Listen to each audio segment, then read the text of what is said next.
नमस्कार दोस्तों, मैं मनोज कुमार। आप सभी को हमारे चैनल में फिर से एक बार स्वागत है। तो चलिए दोस्तों, आज फिर से एक नई क्लास की ओर आगे बढ़ते हैं। आज का जो हमारा टॉपिक रहेगा कि ऑक्सिलरी ट्रांसफार्मर। जो ट्रांसफार्मर है ऑक्सिलरी ट्रांसफार्मर, जो 11 kV बाई 415 वोल्ट, हम जिसको इंडस्ट्रियल में तो यूज करते ही करते हैं, बट डोमेस्टिक लाइन के लिए भी यूज करते हैं।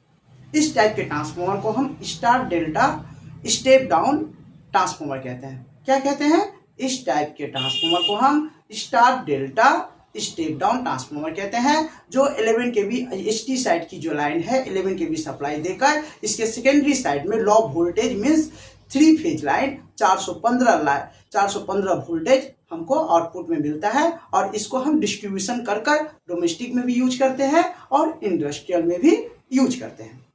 आज का जो हमारा टॉपिक है, ये क्वेश्चन मैं आपके सामने रखा हूं। ये क्वेश्चन बहुत ही इंपॉर्टेंट है। आप जब इंडस्ट्रियल में जाएंगे तो आपके इंटरव्यू में भी इस टाइप के क्वेश्चन आपके सामने निकल कर आएगा, और नॉर्मली आप यदि काम भी करते हैं तो आपके जो बड़े अधिकारी है आपसे ये क्वेश्चन काम करते हुए समय में भी पूछ सकता है कि बताओ तो मेरा क्वेश्चन क्या है। ध्यान से देखिए दोस्तों, मेरा क्वेश्चन है कि इस टाइप के ऑक्सिलरी ट्रांसफार्मर में जो न्यूट्रल रहता है, जो सेकेंडरी साइड में न्यूट्रल जंक्शन न्यूट्रल पॉइंट निकला हुआ रहता है, उसको हम अर्थिंग के साथ क्यों कनेक्टिविटी करते हैं। फिर से एक बार क्वेश्चन में कह करता हूं कि हमारा जो ऑक्सिलरी ट्रांसफार्मर है, जिसके सेकेंडरी साइड में 415 वोल्ट सप्लाई हमको मिलता है, उस सप्लाई मिलने के अलावा इसका जो न्यूट्रल पॉइंट है, जो न्यूट्रल है, उस न्यूट्रल को हम अर्थिंग के साथ पैरेलल में कनेक्शन क्यों करते हैं। कहने का मतलब है कि न्यूट्रल को हम अर्थिंग के साथ क्यों जोड़ते हैं। तो इसी के बारे में आज हम चर्चा करेंगे और इसके बारे में हम डिटेल्स में जानेंगे। सबसे पहले तो हम ट्रांसफार्मर के बारे में जानते हैं। यह स्टार डेल्टा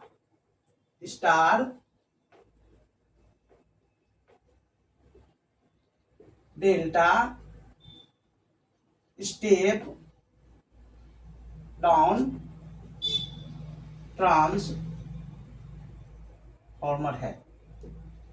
इस टाइप के एचटी साइड में डेल्टा कृत का है। इसके हाई टेंशन लाइन में, इसके इस टाइप के ट्रांसफार्मर के हाई टेंशन लाइन में डेल्टा कनेक्शन रहता है, और इसके सेकेंडरी साइड में जो लो वोल्टेज निकलती है उस साइड में स्टार कनेक्शन रहता है। इस तरह से कुछ कनेक्शन, ये क्या है हमारा डेल्टा कनेक्शन है ना। तो इस टाइप का कुछ कनेक्शन में आपको मिलेगा। ये कॉइल हो गया,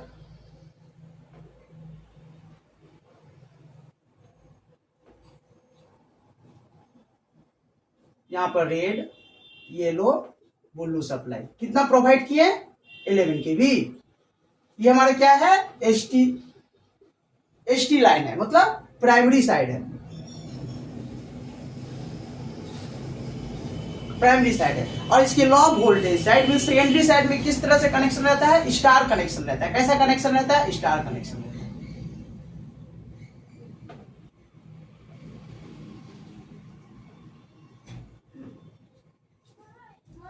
रेड येलो ब्लू, ये हमारा क्या है? ये जंक्शन जो स्टार कनेक्शन का तीनों कॉइल का जो फिनिशिंग लूप है, जो आपस में कनेक्शन है, कॉमन पॉइंट है, ये इस पॉइंट को हम क्या कहेंगे? न्यूट्रल पॉइंट कहेंगे। क्या कहेंगे? न्यूट्रल पॉइंट कहेंगे। न्यूट्रल पॉइंट या न्यूट्रल कहेंगे। ओके, इस न्यूट्रल को मैंने क्या किया? जमीन के साथ, मिट्टी के साथ, जो हमारा अर्थ है, पृथ्वी है, उसके साथ मैंने अर्थ कर दिया। क्या किया? अर्थिंग कर दिया। अब इस न्यूट्रल के साथ मैंने अर्थिंग क्यों किया, आज का ये मेरा विशेष टॉपिक है, उसके बारे में डिस्कस करते हैं। आपने ट्रांसफार्मर को समझ लिया कि प्राइमरी साइड में डेल्टा कनेक्शन और सेकेंडरी साइड में स्टार कनेक्शन रहता है। इसका न्यूट्रल का साथ हमारा अर्थिंग कनेक्शन पैरेलल में कनेक्शन किया हुआ रहता है। ओके, अब हम जानते हैं कि इसका हम अर्थिंग क्यों दिए हैं। इसमें सबसे पहले 3 मूल जो कारण है, 3 रीजन है, ये रीजन सामने निकल के आता है। सबसे पहले इसको सेफ्टी की बेसिस पर हम देखें कि जब हमारा लाइटनिंग होता है ना, जो हमारा बारिश के टाइम में लाइटनिंग होता है, उस टाइम में क्या होता है? बहुत सारा बिजली गरजता है। तो उस इक्विपमेंट्स को, ट्रांसफार्मर को सेफ्टी बेसिस से दिखा जाए तो इस न्यूट्रल के साथ यदि अर्थिंग रहेगा, जो हमारा अननेसेसरी वोल्टेज प्रोवाइड होता है, इसको सेव करके रखेगा, ट्रांसफार्मर को सेव करके रखेगा। ये तो एक रीजन हुआ ही हुआ। दूसरा सबसे बड़ा रीजन है कि दोस्तों देखिए, यह हमारा, आप सपोज मान के चलिए हमारा जंक्शन पॉइंट है, ये क्या है? कॉमन पॉइंट है, एक ब्रांच ऑफिस है। न्यूट्रल क्या है? ब्रांच ऑफिस है। कहने का मतलब है कि हमारा न्यूट्रल से returning path, returning current flow होती है। क्या होती है? न्यूट्रल से रिटर्निंग करंट फ्लो होती है। जब भी हम इस पर रेड येलो ब्लू हमारा 3 लाइन है, सपोज तीनों 415, सपोज ये 220 220 220 करके तीनों फेज में हमारा लोड कनेक्टिविटी किया हुआ है, चाहे डोमेस्टिक में हो या इंडस्ट्रियल में हो, तीनों फेज में हमारा लोड मैंने डालकर रखा है। देखा जाता क्या है कि तीनों फेज में मैंने रेड में, वाई में, ब्लू में जो मैंने लोड डाला हूं वो लोड अनबैलेंस है। सपोज रेड में मैंने जो लोड डाला हूं वो 60 एम्पियर है, वाई में मैंने जो लोड डाला हूं वो 40 एम्पियर है, और ब्लू में मैंने जो लोड डाला हूं वो 20 एम्पियर है। कहने का मतलब है दोस्तों कि ये तीनों फेज में हम जब अनबैलेंस लोड चार्ज करते हैं, अनबैलेंस लोड चलाते हैं, उस कंडीशन में क्या होता है, जब करंट मेरा अनबैलेंस रहेगा तो वोल्टेज भी अनबैलेंस हो जाएगा। क्योंकि जब हम इंडक्टिव लोड, ये ट्रांसफार्मर का क्या लोड है? इंडक्टिव लोड है। जब मैंने इस ट्रांसफार्मर में इंडक्टिव लोड डाला हूं तो इस लोड में क्या होगा, जब ये तीनों फेज में कोई भी एक फेज में मेरा एम्पियर मींस करंट यदि हाई हो जाएगा तो वोल्टेज ड्रॉप हो जाएगा, और यदि वोल्टेज हाई हो जाएगा तो वोल्टेज हाई हो जाएगा तो करंट ड्रॉप हो जाएगा, और करंट कम हो जाएगा तो वोल्टेज हाई हो जाएगा।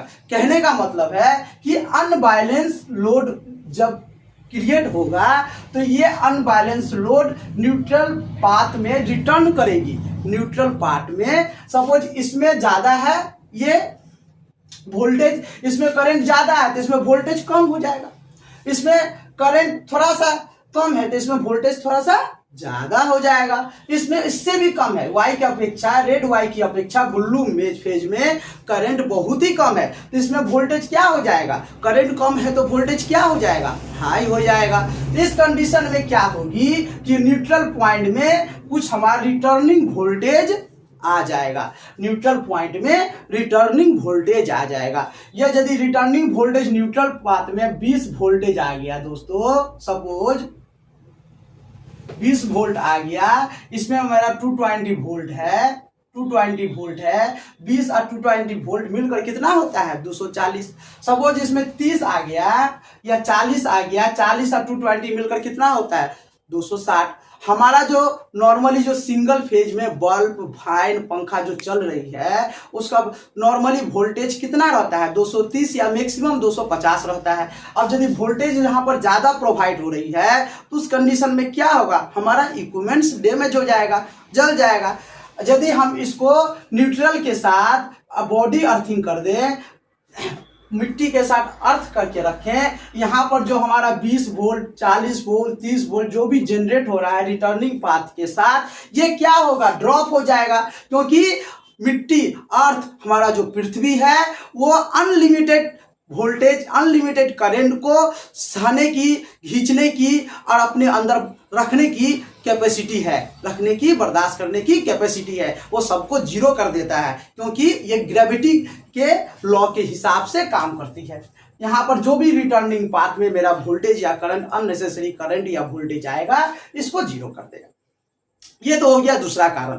और सबसे इंपॉर्टेंट तीसरा कारण क्या है, आप ध्यान से समझिएगा। समझिए रेड, येलो, ब्लू 3 सप्लाई है, यहाँ पर 3 फेज है, तीनों फेज में से कोई एक फेज यदि कट जाती है, तीनों फेज में से कोई एक फेज यदि कट जाती है, उस कंडीशन में क्या होगा, ये दोनों फेज के ऊपर प्रेशर बनेगा, ये दोनों फेज के ऊपर प्रेशर बनेगा, इसका सारा लोड डिटेक्ट हो जाएगा, कट जाएगा। उस कंडीशन में ये दोनों फेज रनिंग है, ये दोनों फेज के ऊपर प्रेशर क्रिएट होगा।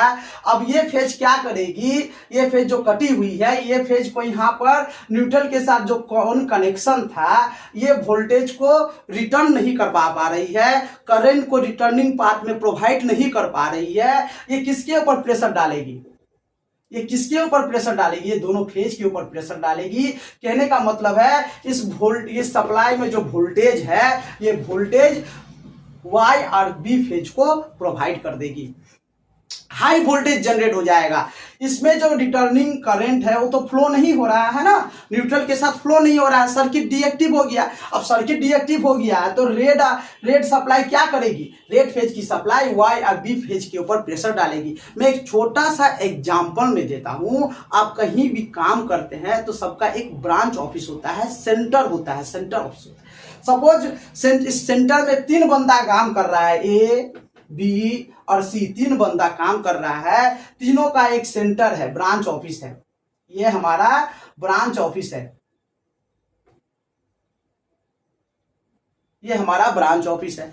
अब क्या हुआ, एक कुछ गलती के वजह से इसको निकाल दिया गया, इसको निकाल दिया गया। बोला तुम ब्रांच ऑफिस में ढुकना भी नहीं, तुमने गलती किया है, तुमको काम नहीं मिलेगा। बेचारा को ब्रांच ऑफिस में जाने नहीं दिया। अब ये क्या करेगा, इसका जो बी है, इसका जो बी है और सी है, ये इसके साथ काम करता था। तो अभी क्या करेगा, बी और सी को कांटेक्ट में लाने का कोशिश करेगा कि भाई चलो ना, मेरे हमसे गलती हो गया, ठीक है, तुम थोड़ा सा सेंटर जो हमारा ब्रांच ऑफिस है उस अधिकारी के पास जाओ, उनसे बोलो कि हमें काम दे।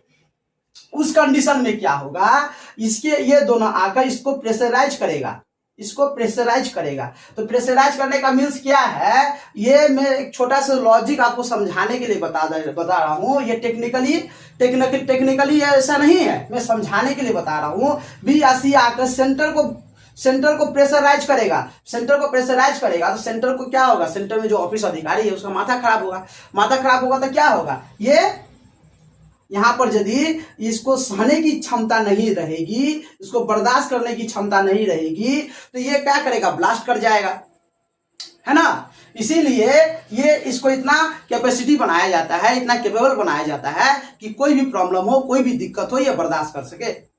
इसी कारण ये क्या है, इसको इसका बर्दाश्त करने का क्षमता है, इसीलिए अर्थिंग के साथ कनेक्ट है। ये उस प्रॉब्लम को अपने अंदर लेकर सीमित कर दिया, बर्दाश्त कर लिया। ये एक छोटा सा एग्जांपल है। अब वही एग्जांपल यहां पर क्रिएट होता है टेक्निकल साउंड में। मैं यदि कहूं आर फेज मेरा कट गया है, आर फेज मेरा रिटर्निंग करंट फ्लो होने का रास्ता बंद हो गया। अब ये रास्ता ढूंढेगी वाई और ब्लू फेज, वाई और ब्लू फेज की तरफ से जाने की रास्ता खोजेगी। अब जब इसे ही रेड सप्लाई वाई और बी के साथ जाने के लिए रास्ता खोजेगी तो वाई और बी में क्या होगा, हाई वोल्टेज जनरेट हो जाएगा। इसका ये अपना जो वोल्टेज है वाई और ब्लू फेज पर जाकर जैसे ही जाने की कोशिश करेगी तो क्या होगा, वाई और ब्लू फेज में हाई वोल्टेज हो जाएगा। इसका तो अपना 220 वोल्टेज है ना, इसका अपना भी है। अभी बेचारा ये दोनों के ऊपर चढ़ गया तो यहाँ पर हाई वोल्टेज, रिटर्निंग पार्ट जो न्यूट्रल है, यहाँ पर हाई वोल्टेज जनरेट हो जाएगा। यहाँ पर क्या होगा, 330 340 वोल्टेज जनरेट हो जाएगा। उस कंडीशन में यदि न्यूट्रल के साथ ये अर्थिंग नहीं रहेगा तो मेरा इक्विपमेंट जल जाएगा ना, नहीं जलेगा, नहीं जलेगा, जलेगा दोस्तों, 100% जलेगा। यही कारण है, ये सबसे बड़ा रीजन है कि न्यूट्रल को अर्थिंग के साथ पैरेलल कनेक्शन किया जाता है ताकि कोई भी अननेसेसरी वोल्टेज या करंट न्यूट्रल पाथ में आकर ना बैठे। और यदि बैठ भी जाता है तो ये हमारा अर्थिंग के साथ कनेक्ट रहेगा, तो बॉडी अर्थिंग के साथ कनेक्ट रहेगा तो क्या होगा, जीरो हो जाएगा और मेरा इक्विपमेंट सेफ कंडीशन में चलेगा। तो मैं उम्मीद करता हूं दोस्तों ये हमारा जो आज का लॉजिक था आप लोगों को अच्छा से समझ में आया होगा। और इसी उम्मीद के साथ आज की वीडियो को मैं समाप्त करता हूं और आप लोगों से रिक्वेस्ट करता हूं कि आप हमारे वीडियो को लाइक, सब्सक्राइब एंड शेयर जरूर करें। नमस्कार।